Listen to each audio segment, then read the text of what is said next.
Alex, I had this moment just last week that has been bugging me ever since. It was super awkward. Oh, do tell.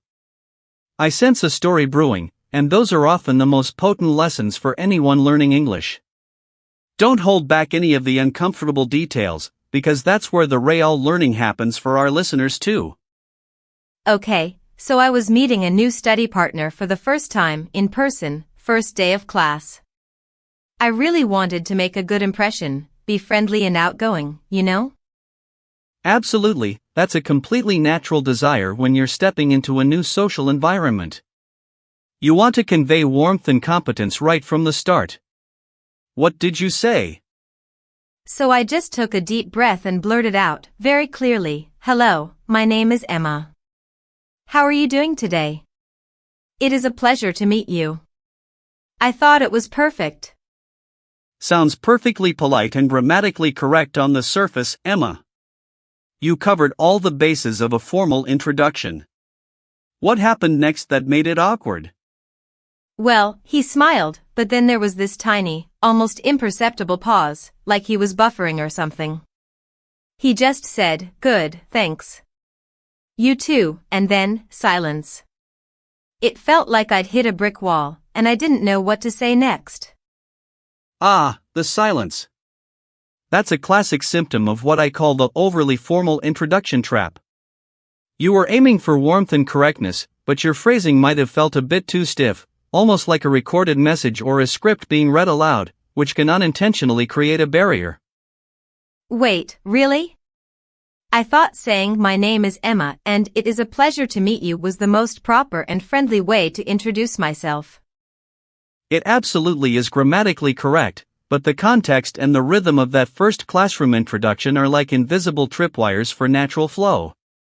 Native speakers expect a slightly different, often more casual and integrated dance of words, especially with a new classmate you'll be seeing regularly.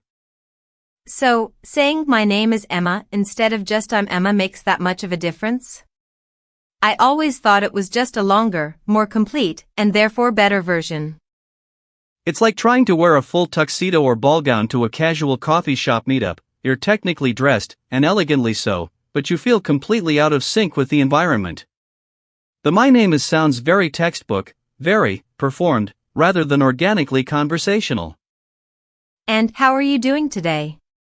I thought it was more polite and detailed than just a simple "how are you?" It adds a layer of formality and duration that, in a quick, casual first-time classroom intro, can unintentionally create distance, signaling a deeper, more extended check-in than what's typically expected. It's a very different vibe from a quick, "Hey, Emma, nice to meet you, what's up?" So my attempt at being extra polite and clear just made me seem stiff and robotic? That's mortifying to think about. Not mortifying at all, Emma, just an incredibly common misunderstanding of how natives use these seemingly simple phrases in different social registers.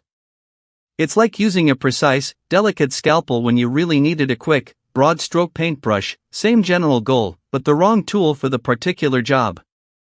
Okay, I'm already seeing my past interactions in a terrifying new light. This is going to be a long, but very necessary, episode for my confidence.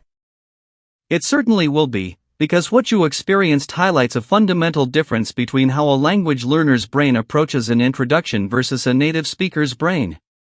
For us, these introductory phrases aren't assembled piece by piece, they're retrieved as whole, often unconscious, emotional patterns. Retrieved? Like a file from a cabinet? I always thought I just picked words and put them together like Legos. Exactly. Imagine your brain has a little shortcut button for meeting someone new in a casual setting. When you press it, a whole sequence of sounds, rhythms, and feelings pops out automatically, without you even having to think about the individual words or their grammatical order. It's an instant download. So, when I'm carefully building my introduction with Legos, a native speaker is just performing a fluid, well-rehearsed dance? Yes, and your meticulous Lego construction, while structurally sound and grammatically correct, can sometimes feel stiff or clunky in comparison to that smooth, effortless dance. It's not wrong, but it lacks the natural rhythm that signals comfort and ease to another native speaker. I always just focus on getting the grammar absolutely perfect. Is that actually a mistake in these situations? It's not a mistake to prioritize grammar, but it becomes a subtle roadblock when that laser focus overshadows the feeling and flow of the interaction.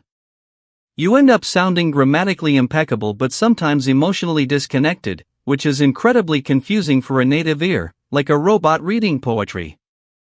Wait, really? Emotionally disconnected? That's the last thing I want to sound when I'm trying to be friendly. Think of it like this. Imagine someone shows up to a fancy, black tie wedding wearing perfectly clean, well-ironed pajamas.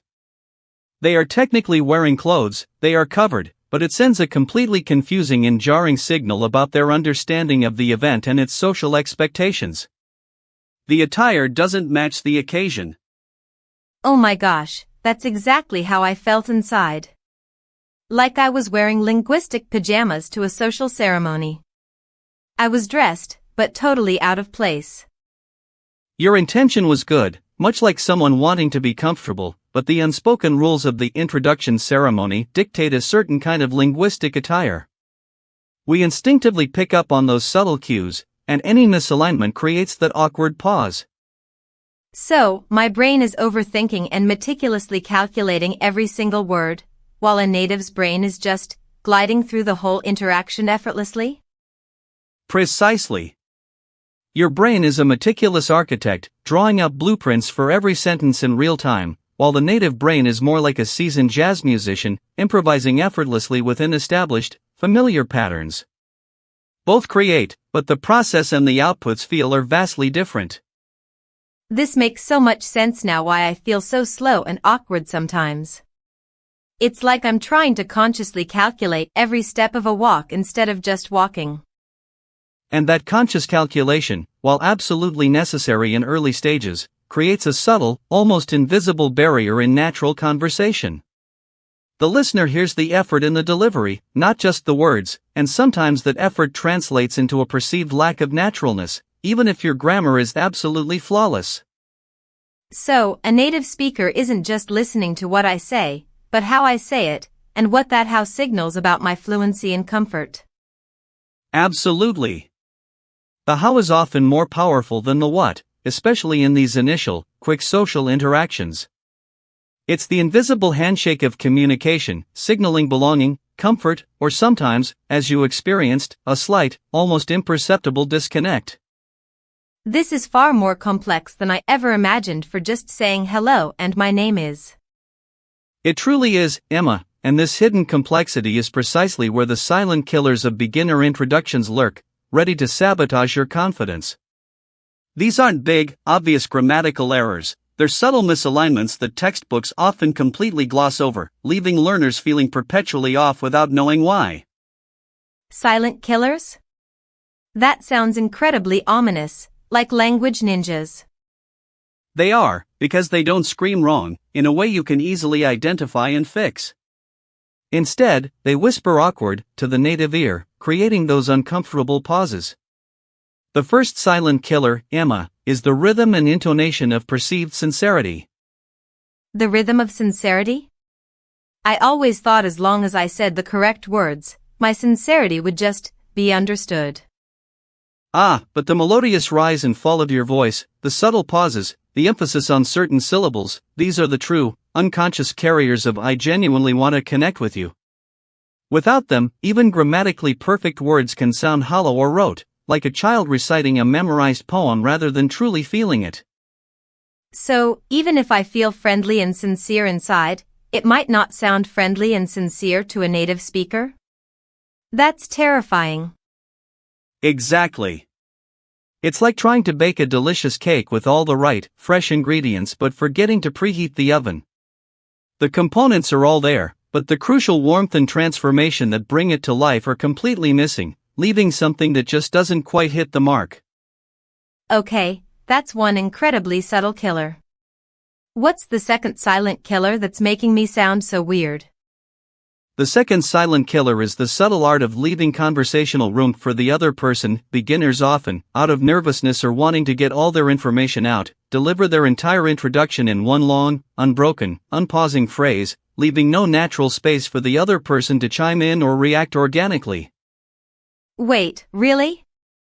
I always felt like I had to say everything I wanted to say before I forgot it or lost my nerve. And that's a perfectly natural fear, especially when you're under pressure.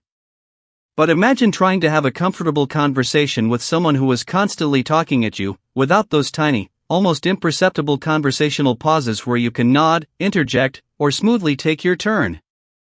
It creates a linguistic traffic jam, a one-way street. So, my desire to get all my information out quickly makes me seem overbearing or unwilling to listen. It can certainly feel that way to a native speaker, yes. Natives expect these tiny, almost imperceptible openings, these small invitations to engage and co-create the conversation. Without them, the introduction can feel like a pre-recorded monologue, not a living, breathing dialogue. And now, for the third killer. The third silent killer is the unspoken expectation of genuine reciprocity that goes far beyond just the words. It's not just about what you say, but the nonverbal cues, the authentic eye contact, the genuine, unforced smile, the subtle body language that mirrors theirs. Books teach words, Emma, not these incredibly powerful, yet utterly unspoken signals of connection. Okay, I'm officially scared of using this now.